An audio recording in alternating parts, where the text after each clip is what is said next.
Bom dia, meu nome é Andreia e hoje daremos prosseguimento no estudo do livro No Mundo Maior, psicografado pelo Francisco Cândido Xavier e ditado pelo espírito André Luiz. O capítulo de hoje é o 11, o tema é o sexo. E na semana passada nós vimos que Calderaro e André Luiz vão até um centro de estudos e então iniciam a escuta de uma palestra em que a gente falou sobre algumas situações a respeito do sexo, O palestrante ele traz para nós então que o sexo acaba sendo um tema que leva muitas almas à loucura, a dificuldades extremas, a situações de difícil solução. Nós falamos também sobre a necessidade da instrução, então, a partir daí, das nossas emoções, da condução das nossas emoções. A gente fala então sobre energia sexual como energia utilizada na cocriação do plano divino. Nós, como cocriadores, utilizamos da energia sexual para que possamos então trabalhar dentro do plano divino, Essa energia criadora, ela é submetida à lei de causa e efeito, de ação e reação, E aí então a gente também trouxe sobre as questões das lesões afetivas, Que Emmanuel traz para nós, dentro da mensagem, sobre as lesões afetivas, sobre situações em que o que a gente dá para o outro, também a gente recebe. Então, para a gente se preocupar com isso. E o palestrante fala sobre isso, sobre a necessidade da gente observar as nossas atitudes, no âmbito dessa energia criadora da forma como nós utilizamos. Nós também observamos que tudo provém do espírito e não do corpo físico. E que o corpo físico é somente nada mais do que um reflexo de nós, enquanto espíritos, é uma ferramenta utilizada, por nós, enquanto espíritos, para que possamos então galgar, novas atitudes, possamos então nos melhorarmos, modificando então a nossa existência, a Terra. Então vamos dar então prosseguimento à palestra, só lembrando então que na semana passada eu inverti o nome do livro, que é Vida e Sexo, do Emmanuel. Eu falei sexo e vida, faço muito isso. Mas enfim, eu inverti, mas é um livro fantástico que vem muito de encontro com essa palestra. Então assim, realmente são informações muito complementares uma da outra. Então vamos dar continuidade então na palestra, Na esfera da crosta, distinguem-se homens e mulheres segundo sinais orgânicos específicos. Entre nós, prepondera ainda o jogo das recordações da existência terrena em trânsito, como nos achamos para as regiões mais altas. Nestas sabemos, porém, que feminilidade e masculinidade constituem característicos das almas, acentuadamente passivas ou francamente ativas. Então aqui a gente pode observar o seguinte, que nós, dentro do plano divino, somos espíritos e muitas vezes então passamos por experiências, ou acentuadamente ativas ou acentuadamente passivas, na nossa masculinidade ou na nossa feminilidade. Através das nossas existências, a gente vai então adquirindo habilidades, Essas habilidades, elas são necessárias para que a gente encontre equilíbrio em Deus. No livro Vida e Sexo, do Emmanuel, ele vem falar então, no capítulo 1, em torno do sexo, tem primeiramente a pergunta do Livro dos Espíritos, que ele pergunta o seguinte: o espírito que animou o corpo de um homem pode animar o de uma mulher numa nova existência e vice-versa? A resposta é sim, pois são os mesmos os espíritos que animam os homens e as mulheres. Item 201 do Livro dos Espíritos. E aí Emmanuel então traz para nós, diante dessa afirmativa, do Livro dos Espíritos, ele traz o seguinte: ante os problemas do sexo, é forçoso lembrar que toda criatura traz os seus temas particulares, com referência ao assunto, atendendo à soma das qualidades adquiridas na fieira das próprias reencarnações. O espírito se revela no plano físico pelas tendências que registra nos recessos do ser, tipificando-se na condição de homem ou de mulher, conforme as tarefas que lhe cabe realizar. Então, nós observamos, então, dessa forma, que nós adquirimos experiências diferentes conforme as nossas necessidades e a necessidade do nosso aprimoramento moral, né?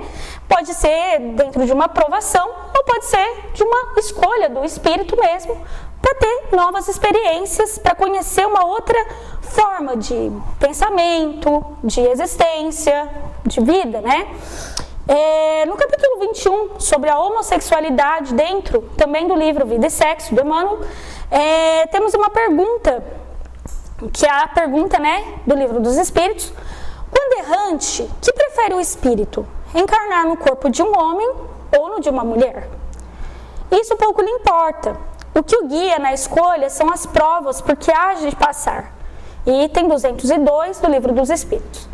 Diante dessa afirmativa, ainda Emmanuel vem trazer o seguinte para nós. A coletividade humana aprenderá gradativamente a compreender que os conceitos de normalidade e de anormalidade deixam a desejar, quando se trate simplesmente de sinais morfológicos para se erguerem como agentes mais elevados de definição da dignidade humana, de vez que a individualidade em si exalta a vida comunitária pelo próprio comportamento na sustentação do bem de todos ou a deprime pelo mal que causa com a parte que assume no jogo da delinquência. Então a gente pode observar o seguinte aí, né? Primeiro que independe da nossa condição sexual. O que Jesus vem trazer para nós é sobre amar, é sobre o amor sublime. E isso nada tem a ver com a nossa condição sexual, ou com a nossa condição social, né? Com a nossa existência presente, com a personalidade que nós animamos, né? Com os apetrechos que vamos adquirindo aí na Terra, né? Os títulos, né? Não tem nada a ver. A gente está falando sobre sublimação, né? Sobre melhora íntima. E é isso que Jesus vem trazer para nós, né? É sobre isso. É sobre a nossa melhora, a busca, né? Por uma nova condição moral. Certo? Então vamos continuar então com a palestra, né? Compreendemos destarte que na variação de nossas experiências adquirimos gradativamente qualidades divinas como sejam a energia e a ternura, a fortaleza e a humildade, o poder e a delicadeza, a inteligência e o sentimento, a iniciativa e a intuição, a sabedoria e o amor, até lograrmos o supremo equilíbrio em Deus. Convictos desta realidade universal, não devemos esquecer do instinto sexual na Terra. Não devemos esquecer que nenhuma exteriorização do instinto sexual na Terra, qualquer que seja a sua forma de expressão, será destruída, senão transmudada no estado de sublimação. As manifestações dos próprios irracionais participam do mesmo impulso ascensional. Nos povos primitivos, a eclosão sexual primava pela posse absoluta. A personalidade integralmente ativa do homem dominava a personalidade totalmente passiva da mulher. Então a gente observa aí, nesse trecho, né, que tudo em nós evolui, que nós, através das nossas existências, das nossas experiências, vamos adquirindo habilidades diferentes. E que é de muita importância para que a gente consiga entender que há tanto as habilidades, né, do tipo ativo, como do espírito que está de uma forma mais passiva, né? E que ambas as experiências são necessárias para o nosso aprimoramento moral. O trabalho paciente dos milênios transformou, todavia, essas relações. A mulher mãe e o homem pai deram acesso a novos sopros de renovação do espírito. Com base nas experiências sexuais, a tribo converteu-se na família, a taba metamorfosou-se no lar, a defesa armada cedeu ao direito, a floresta selvagem transformou-se na lavoura pacífica. A heterogeneidade dos impulsos nas imensas extensões de território abriu campo à comunhão dos ideais na pátria progressista. A barbárie ergueu-se em civilização. Os processos rudes da atração transubstanciaram-se nos anseios artísticos que dignificam o ser. O grito elevou-se ao cântico e, estimulada pela força criadora do sexo, a coletividade humana avança vagarosamente embora para o supremo alvo do divino amor. Da espontânea manifestação brutal dos sentidos menos elevados, a alma transita para a gloriosa iniciação. Desejo, posse, simpatia, carinho, devotamento, renúncia, sacrifício, constituem aspectos dessa jornada sublimadora. Por vezes, a criatura demora-se anos, séculos, existências diversas de uma estação a outra. Raras individualidades conseguem manter-se no posto da simpatia com o equilíbrio indispensável. Muito poucas atravessam a província da posse sem duelos cruéis com os monstros do egoísmo e do ciúme, aos quais se entregam desvairadamente. Reduzido número percorre os departamentos do carinho sem se algemarem por largo trecho aos gnomos do exclusivismo. E às vezes, só após milênios de provas cruciantes e purificadoras, consegue a alma alcançar o zênite luminoso do sacrifício para a suprema libertação no rumo de novos ciclos de unificação com a divindade. Então, o fato é que somos indivíduos, né? Em progresso, em ascensão moral. E dentro dessa individualidade, nós, enquanto espíritos, né, devemos buscar, então, o que existe em nós, qual é o nosso desejo central. O nosso desejo central, ele pode nos adoecer, né? E se a gente observar, então, a questão do sexo, muitas vezes se torna um desejo central das pessoas, né? Mas às vezes a gente tem que identificar, porque realmente, às vezes, o desejo sexual não é o desejo central daquela pessoa, e sim o de amar e ser amado, né? E isso pode trazer a gente para caminhos diferentes, né? A gente vai lembrar aqui de uma história maravilhosa de Maria de Magdala, né? Que tinha como seu desejo central amar e ser amada. E de uma forma um pouco viciada, né? Diante do mundo, né? Das vicissitudes do mundo, ela acabou indo por caminhos que ela mesma diz que traz esterilidade, né, para ela. No livro Boa Nova, né, a gente tem um trecho que a Maria de Magdala era uma mulher, né, linda, né, de uma beleza incomparável, e atraía então homens com um desejo sexual para ela, né? E ela, diante disso, acabava tendo uma vida um pouco desregrada, né? E diante do estudo que a gente vai fazendo, né, sobre o tema, sobre a palestra, a gente vê muitas informações, né? E Haroldo, então, eu vi uma palestra de Haroldo que eu acho que ele fala sobre esse diálogo. E eu achei que, nossa, conversa muito sobre a palestra, porque essa palestra, né, tanto a primeira parte como a segunda parte, ele quer trazer para nós justamente sobre o desejo central que acaba nos adoecendo durante as nossas existências. Que nós vamos nos perdendo diante desses nossos desejos, né? Que vamos atraindo situações de difícil, né, resolução diante desses desejos. Então, vamos ver esse diálogo, tá no livro Boa Nova, no trechinho da Maria de Magdala mesmo, né? Então, Maria de Magdala, sabendo então de Jesus, vai então até ele e diz então: Senhor, ouvi a vossa palavra consoladora e venho ao vosso encontro. Tendes a clarividência do céu e podeis adivinhar como tenho vivido. Sou uma filha do pecado, todos me condenam. Entretanto, mestre, observai como tenho sede do verdadeiro amor. Minha existência, como todos os prazeres, tem sido estéril e amargurada, né? A gente pode observar aí, o desejo de Maria de Magdala era simplesmente de amar e de ser amada. E nós assistimos então numa existência em que ela transforma completamente, né? Ela se transforma completamente a sua existência, né? Quando ela encontra o amor de Jesus, né? Aquele amor sem exigência, né?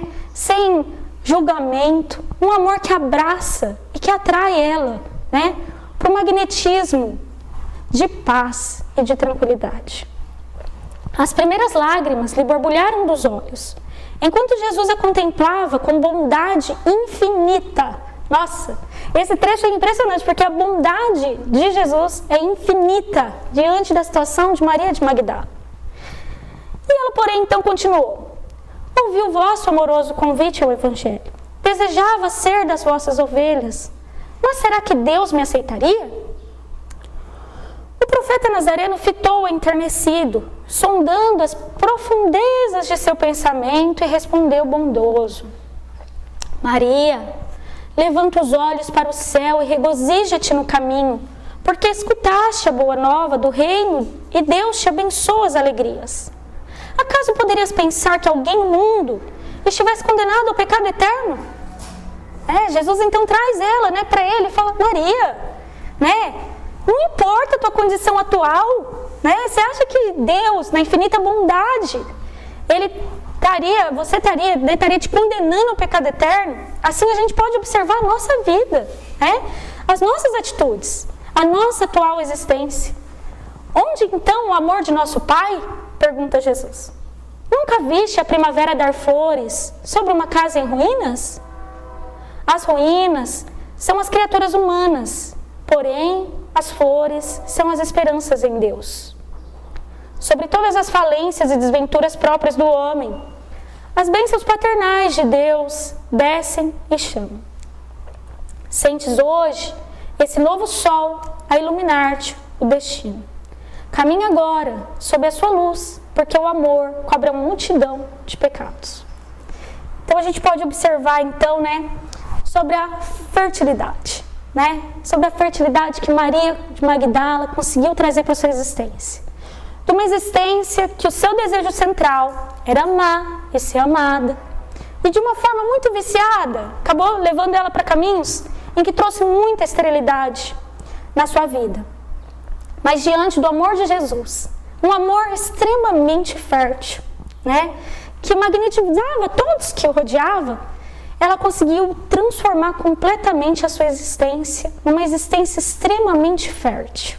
No livro Consolador, na pergunta 40, a gente tem uma pergunta que é a seguinte: a fecundidade e a esterilidade são provas? No quadro de interpretações da Terra, esses conceitos podem indicar situações de prova para as almas que se encontram em experiências edificadoras.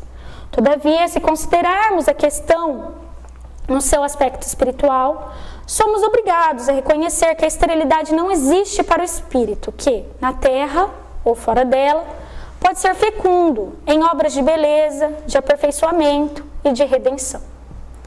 Então, assim, a gente pensar, na vida de Jesus, que é o nosso modelo e guia, o quão fértil ele não foi, Eu acho que a gente tem que pensar nesse texto, nessa palestra, nessa primeira e na segunda parte, depois nós vamos ter outras partes até a finalização do capítulo, sobre o que nos move, sobre o nosso desejo central, Todos nós somos casas em ruínas, Todos nós somos almas doentes, que estão em busca, do aprimoramento, da cura, que possamos observar, então, esse nosso desejo central e para onde ele nos leva, Ele nos aproxima de Jesus, que é o nosso modelo e guia, e lembrar que Deus nos dá potencialidades, nos dá talentos, para que a gente consiga florear a nossa existência, tirando então, dessa nossa esterilidade, curando então as nossas almas, sem se importar, se na nossa condição sexual, com a nossa condição social, com a nossa condição de vida, simplesmente atendermos ao chamado de Jesus, que Jesus nos abençoe e que Ele nos propicie assim, que os nossos talentos, que a nossa energia criadora, que é uma coisa que o capítulo fala muito, que o palestrante fala muito, possa ser utilizada para uma grande fertilização das nossas existências.